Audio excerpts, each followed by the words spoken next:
you feel like God has already spoken today? And I'm probably the last one that you need to hear from after all that he's already done. So can we make an agreement? I know we've worshiped hard, which has been awesome. Can we do half a sermon today? Does that work? If I promise there's a full point, and if I promise that it really will be transformational, how about we just do half a sermon? Okay, but you have to be fully engaged in half a sermon. Deal? And if we only do half a sermon, then you're going to need the whole week to practice and the whole week to activate it. So do you promise to spend the week activating our half a sermon today? Perfect. We're starting a series on spirit wars. And if I was really cool, I thought about having like the music play from Star Wars. And I thought about maybe doing... See, I don't need you guys. And then I thought about maybe taking, that part that goes through, like the words that go up. And I thought, if I was really cool, I would have like a voiceover. Maybe Marcia would do our voiceover of that relating to the spirit wars. But as most of you know, I'm not that cool. So we're just going to jump in. And we're going to talk today about foundationally what we need to really be able to engage in spirit wars. We're going to talk about authority, and we're going to talk about jurisdiction in half a sermon.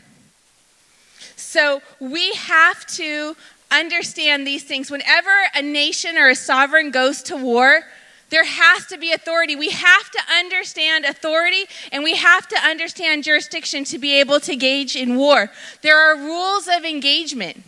International rules of engagement that are legal terms when it comes to war, or else you can violate international law.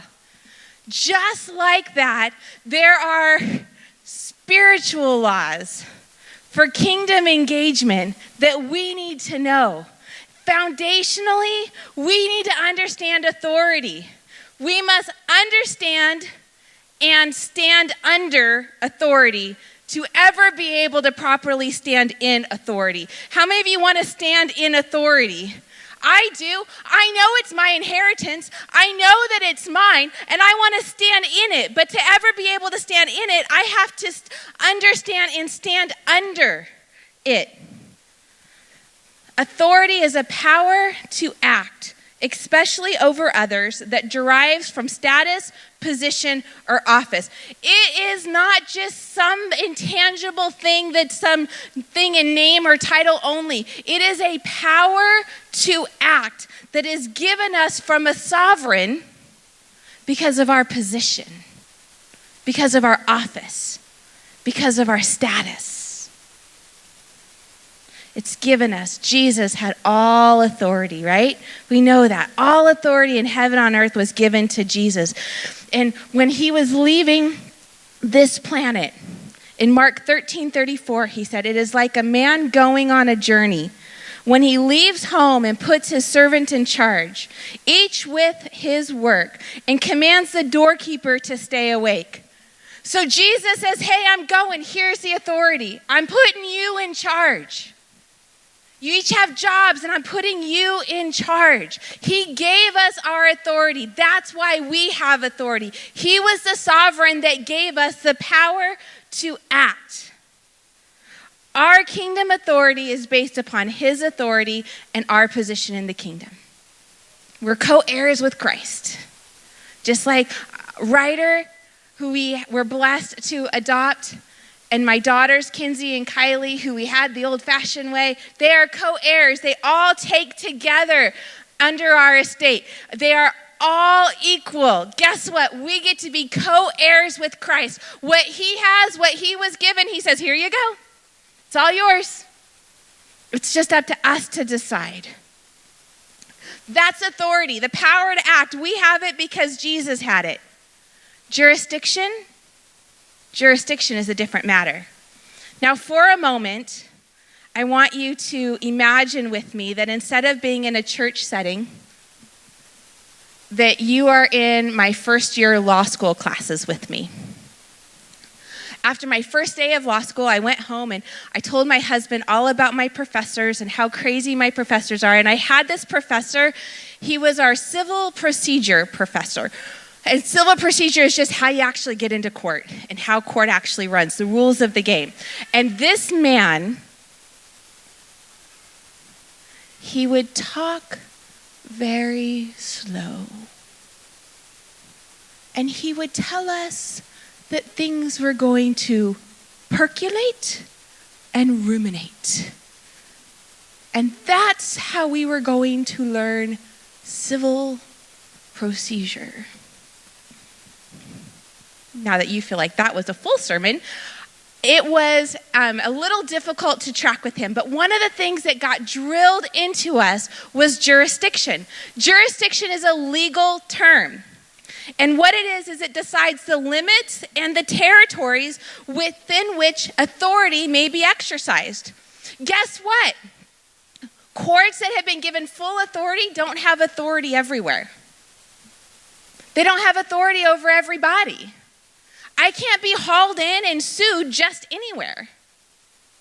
Jurisdiction tells us where that authority gets used. And remember, we have to understand and stand under authority, so we have to understand jurisdiction. It is the limits or territory within which authority may be exercised.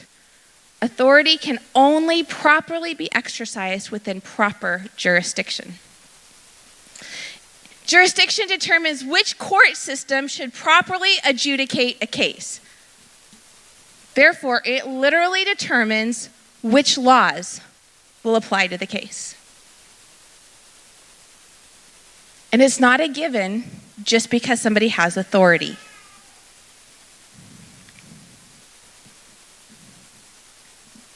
To get jurisdiction, certain things have to happen.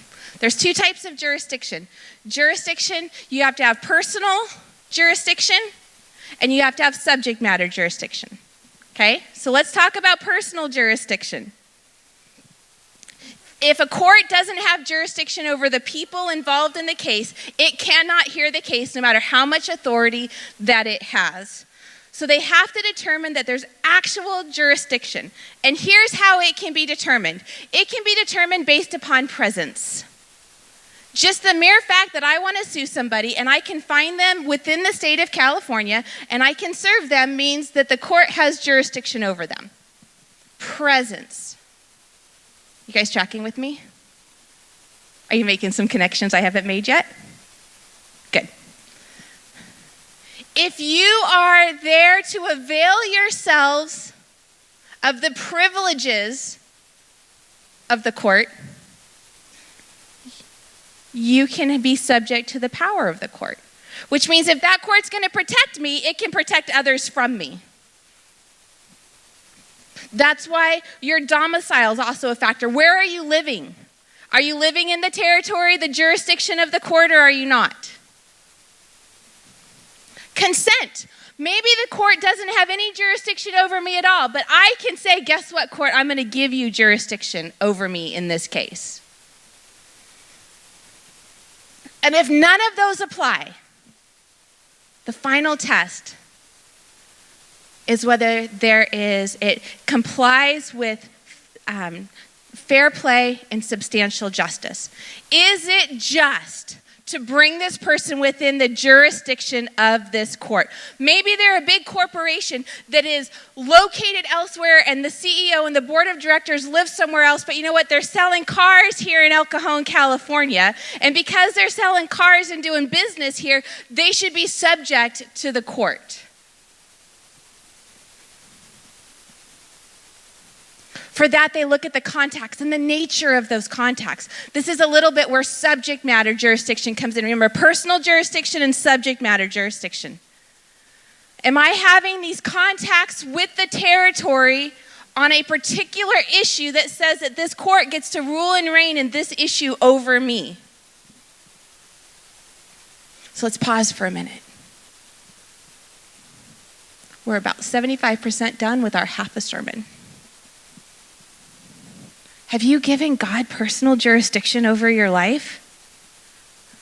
He has all the authority, but when he said, guess what? I'm going to give you self-control. I'm going to give you free will. When he said that, He surrendered jurisdiction a little bit. He has all authority. But it's up to us to say, I'm going to plug in. I'm going to be present in the kingdom. I'm going to plug in. I'm going to have this residency within the territory of the kingdom for him to have jurisdiction over my life, which means for his authority to be able to rule and reign in my life, for him to be able to exercise authority over me. Sometimes we want to be able to say, I want all of the benefits. I want the protections of the law of heaven. But I don't want to submit myself to the jurisdiction so that I can be hauled before the judge myself.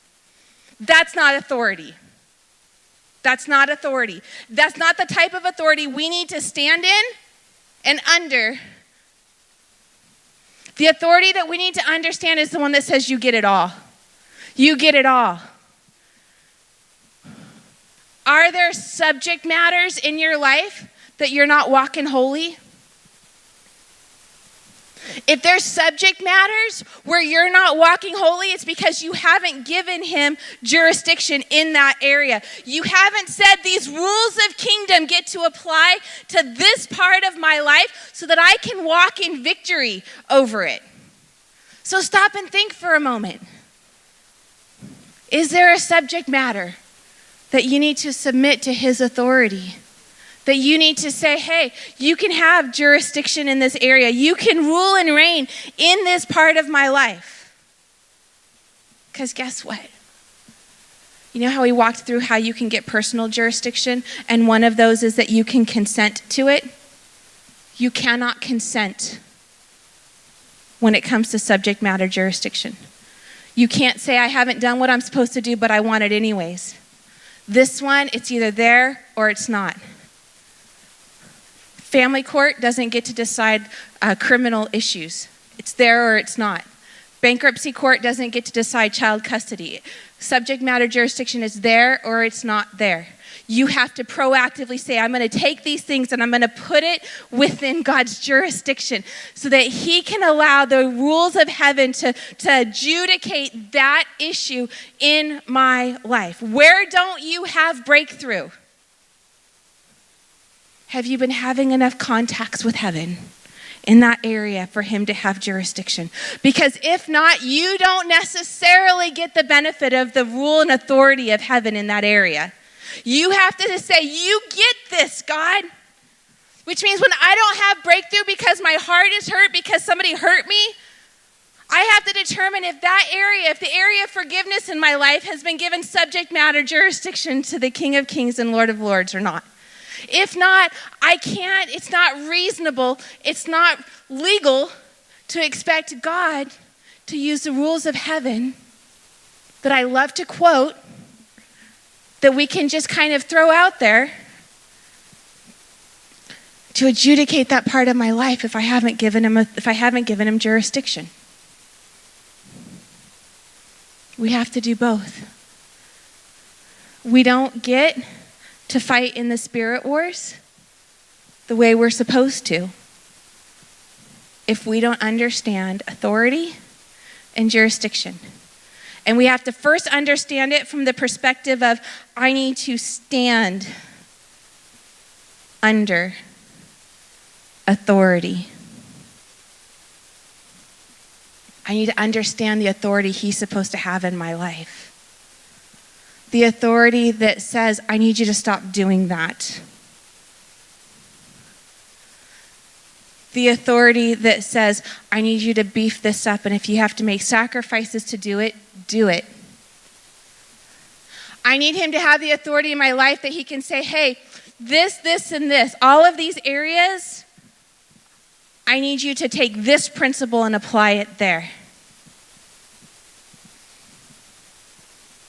That's authority. That's me saying to him, you have jurisdiction over the entirety of my life and every aspect of my life to truly rule and reign with the authority of heaven in my life. And when I get that, when I understand that and I can stand under authority, then he says, great. Now your eyes are open. Now you get it. Now you get to stand in authority. And now you get to rule and reign. And now you get to understand your jurisdiction is everywhere you put your foot. because you take the kingdom there. And so now the kingdom is there. Now there's those contacts that are necessary. And now you get to rule and reign with the authority of heaven, because first we let him rule and reign with the authority of heaven in our lives. Is that enough for a day?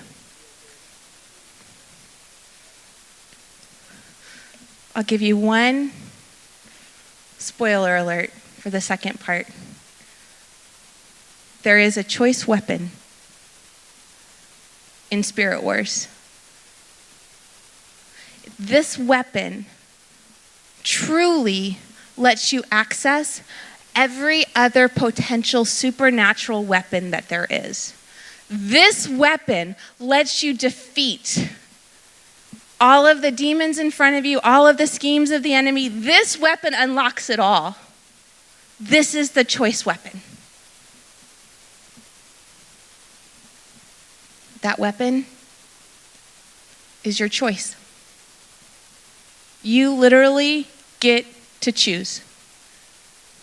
You literally get to choose how active you want to be in Spirit Wars, how engaged you want to be in Spirit Wars. It's all based upon your choice. Will you choose to give him jurisdiction and understand authority so that you can stand in authority and fight the devil, push back darkness, bring freedom to people, or not? Truly, it's the weapon of choice. Close your eyes for me. Father, I just pray that you would begin to show us the areas of our lives where we have held back, maybe not even intentionally, where we haven't fully recognized that you are saying, because I gave you free will, you get to choose if you're going to give me authority, if you're going to exercise my jurisdiction in this part of your life. Father, knowing how sweet and tender Spirit was in this place today, in this moment, it's so easy to say you can have it all. So you can have jurisdiction over every area. God, and you know that that's our heart. I believe that's the heart of every person in here. But Father, when we walk out and we face that battle, when we walk out and we face that disappointment, when we walk out and we face that challenge or that habitual sin, may we just as strongly say, Lord, you can have this area. You can have this area. I intentionally give you subject matter jurisdiction over this area of my life because I want to walk holy. I want to understand authority. I want to walk in it. Father, I pray that this week you would help us with our thought processes. God, that we would truly measure every thought through the lens of if you have jurisdiction over that area or not. And if you do, what your rule of law says about it. May we choose kingdom rule of law this week. I thank you. I thank you for your presence, God. That song, there's nothing better that we could be doing than what we did this morning. Nothing better. No better place to be. May we carry that and our weapon of choice with us this week. We love you and we thank you. In Jesus' name.